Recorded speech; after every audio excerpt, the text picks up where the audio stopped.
পৃথিবী তার শেষ সময় এসে পড়েছে। জলবায়ু পরিবর্তন থেকে শুরু করে বৈজ্ঞানিক ও ধর্মীয় নানা সূত্র বলছে ধ্বংসের দ্বারপ্রান্তে বসবাসযোগ্য একমাত্র গ্রহ এই পৃথিবী।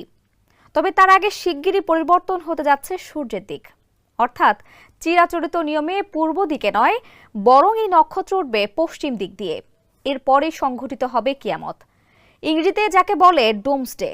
সম্প্রতি বিজ্ঞানীরা স্বীকার করেছেন সূর্য পশ্চিমে উঠে পূর্বে ডোবার সময় ঘনিয়ে আসছে। তেমনই হলে কি হবে এই পৃথিবী আর মানবকুলের? বিস্তারিত থাকছে সানজিদা রহমানের প্রতিবেদনে। 7,86,000 বছরের মধ্যে প্রথমবারের মতো উল্টে যেতে পারে পৃথিবীর চুম্বক মেরু। এমন বিপজ্জনক লক্ষণ দেখা দিয়েছে বলে জানিয়েছে বিজ্ঞানীরা। অর্থাৎ পৃথিবীর উত্তর মেরু দক্ষিণ মেরুর জায়গা নেবে, আর দক্ষিণ মেরু জায়গা নেবে উত্তর মেরুর। আর মেরু উল্টে গেলে পরিবর্তন হয়ে যাবে দিকও। যদিও এমন ঘটনা এই পৃথিবীর জন্য নতুন নয় বলে জানাচ্ছেন গবেষকরা। পৃথিবীর ইতিহাসে চুম্বক মেরু পরিবর্তনের ঘটনা ঘটেছে কয়েকশো বার। বিজ্ঞানীরা বলছেন, এমন ঘটনা যখনই ঘটেছে পৃথিবীর প্রাণীকুলের ওপর নেমে এসেছে কিয়ামত। বিলুপ্ত হয়ে গেছে তাদের বিরাট একটি অংশ, যাকে বলা হয় ম্যাক এক্সটেনশন। উল্টে যাওয়ার সময় চুম্বক ক্ষেত্রটি প্রায় 90% দুর্বল হয়ে যায়। এতে পৃথিবীর পৃষ্ঠে ছড়িয়ে পড়ে সূর্যের ক্ষতিকর রশ্মি। তীব্র রেডিয়েশনে মৃত্যু হয় বহু প্রাণীর।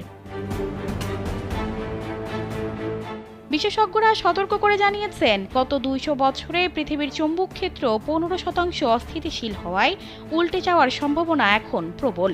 চুম্বক মেরু উল্টে গেলে মানুষের মধ্যে দেখা দেবে ক্যান্সারের প্রকোপ, আর তা হবে মহামারীর মতো। এছাড়া ভূমিকম্প, ভূমিধস ও অগ্ন্যুৎপাতও দেখা দিতে পারে তীব্র আকারে। চুম্বক মেরুর পরিবর্তনে উড়ে যাবে বিদ্যুৎ গ্রিড, বৈদ্যুতিক সার্কিট সহ সবকিছু। কাজ করবে না স্যাটেলাইট, মোবাইল, ইন্টারনেট, কোনো কিছুই। মানবজাতির বিলুপ্তি তখন অনেকটাই নিশ্চিত। গবেষকরা বলছেন, সর্বশেষ চুম্বক মেরু উল্টে যাওয়ার ঘটনা ঘটেছিল 7,80,000 বছর আগে। অর্থাৎ নির্ধারিত সময়ের চেয়ে অনেক বেশি এগিয়ে গেছে পৃথিবীর এই মেয়াদ। এ কারণে যে কোনো সময় চুম্বক মেরু উল্টে যেতে পারে বলে আশঙ্কা করা হচ্ছে।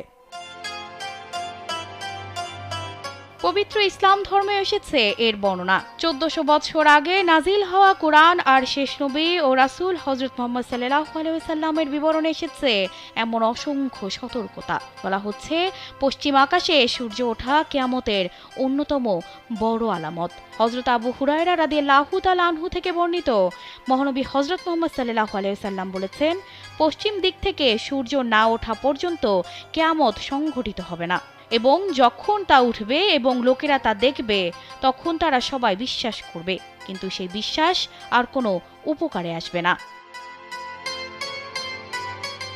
অর্থাৎ পশ্চিম দিকে সূর্য ওঠার পরপরই চিরতরে বন্ধ করে দেয়া হবে তওবা কবুলের দরজা। কেউ তখন ঈমান আনলেও তার গ্রহণযোগ্য হবে না। পবিত্র কোরআনে আল্লাহ তাআলা বলেন, আর যেদিন আমি পর্বতগুলোকে সরিয়ে দেব এবং আপনি পৃথিবীকে সমতল ও প্রশস্ত দেখতে পাবেন, এবং আমি তাদেরকে একত্রিত করব এবং তাদের কাউকে ছাড়ব না।